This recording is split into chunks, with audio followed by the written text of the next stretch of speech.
The VA. It's an amazing community where there's a lot of. Seems like you guys have a lot of like a lot of effort towards like solutions to different issues, and a place where people seem very driven.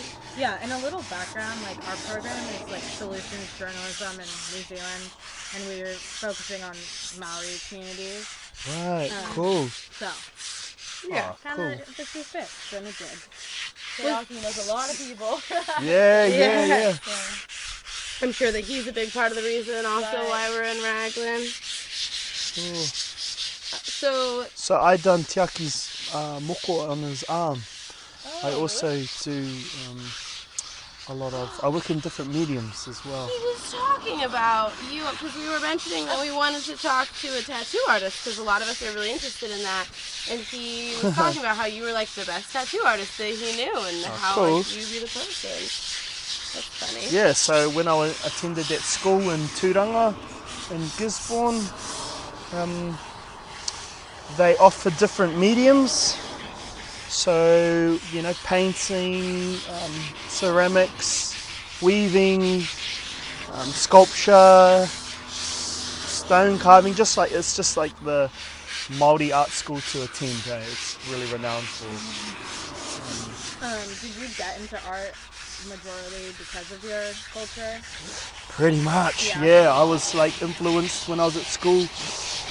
I had a teacher named, we would call her Ekwi, and Ekwi was, I guess, just learning the language and being submerged in that environment. You probably don't really realize what's going on until you actually leave, or you know what I mean, and you finish school and you think, oh shucks, those teachers were right what they were telling me.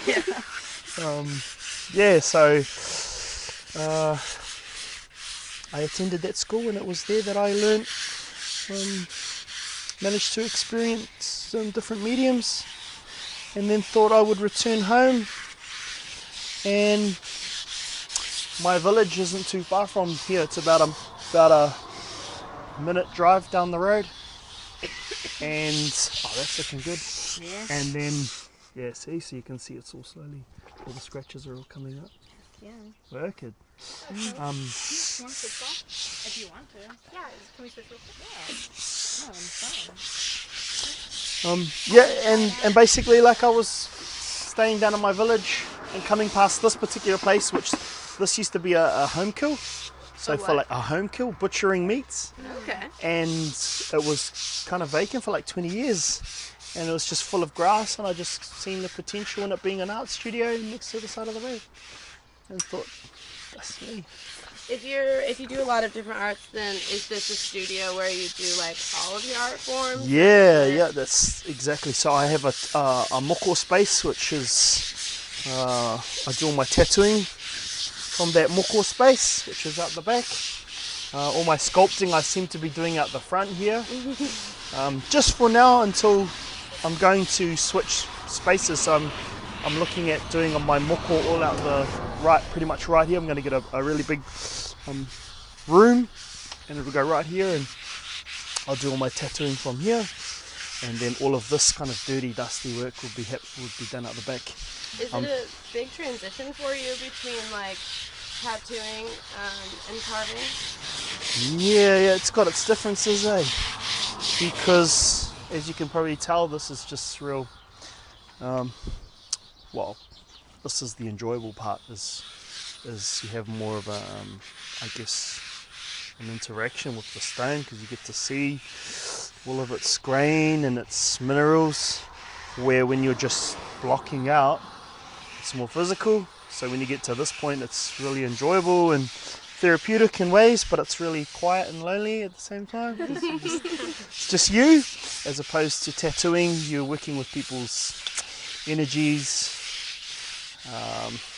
pain thresholds, and it's a lot more conversation and after going on. Wait, okay, so we got hard stone, you said sandstone, softer stone. Yeah, so that big piece standing up there, that's Hinuera sandstone. Okay. Yep. And then tattoos as well. Yep. And then it's you, like, what don't you do? And then I just work in 3 different mediums. Okay. I like sculpting, tattooing, and I also love painting. Painting. Painting What do is you like so to- much fun. what do you like So I just paint on whatever I can get my hands on, really. So it might be corrugated iron, canvas, timber, man, whatever. I could paint on those cylinders, those steel cylinders. So it's just a matter of applying it, painting. Yeah. Does the surface you're painting on change what picture you might do? What's that? Does like the surface you're painting on change the picture that you might do? Yeah, absolutely. It dictates how you're going to apply your paint. So if you were going to use like a nice fine liner brush over your textured space, it's just going to pick up all the high spots on the texture. Yeah, so depending on what your design looks like, you wouldn't put a real intricate design over a textured surface. Okay. Yeah. So you pick the surface based on the picture? Yeah, pretty much. I'll find the canvas or whatever I'm wanting to paint on. Most of it, I'll find that material and then go from there. Is most of your artwork like commissioned with people wanting very specific things done? Lately it has been.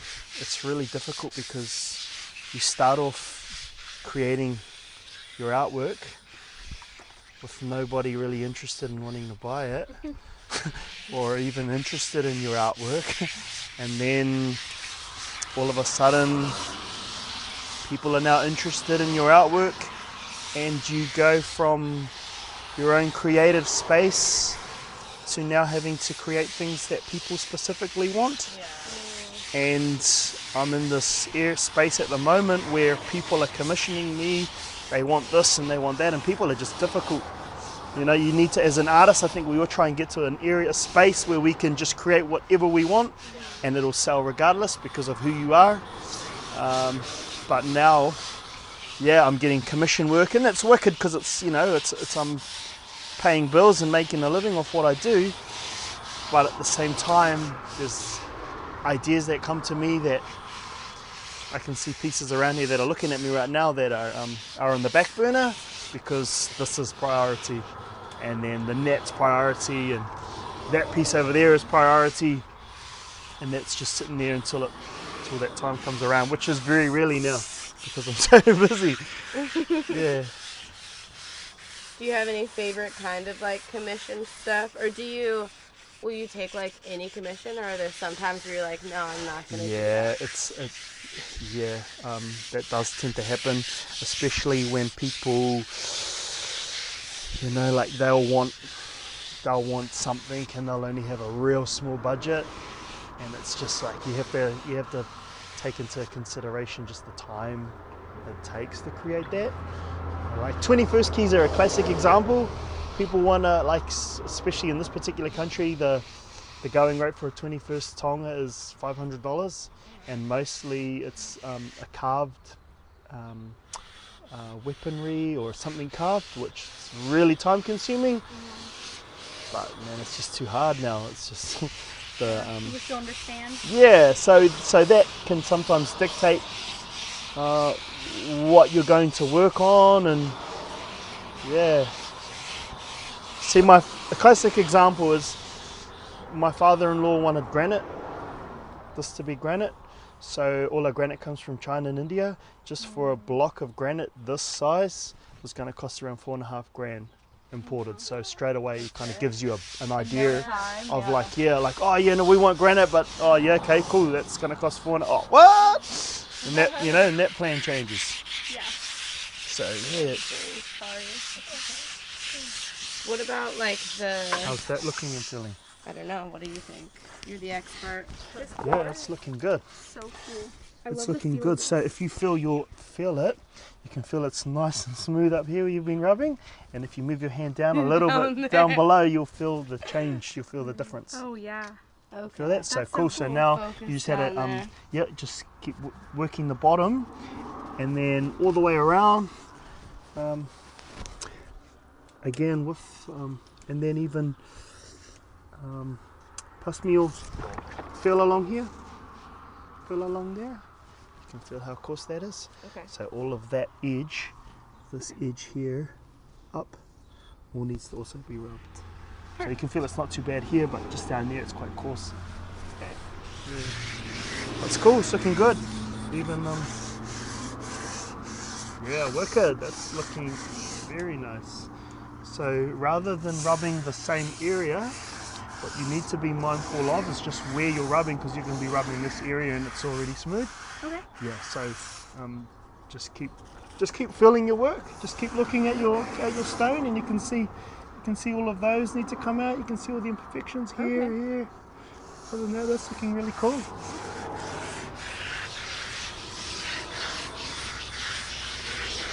So how long are you in Aotearoa for? Until the 23rd. Oh, So yep.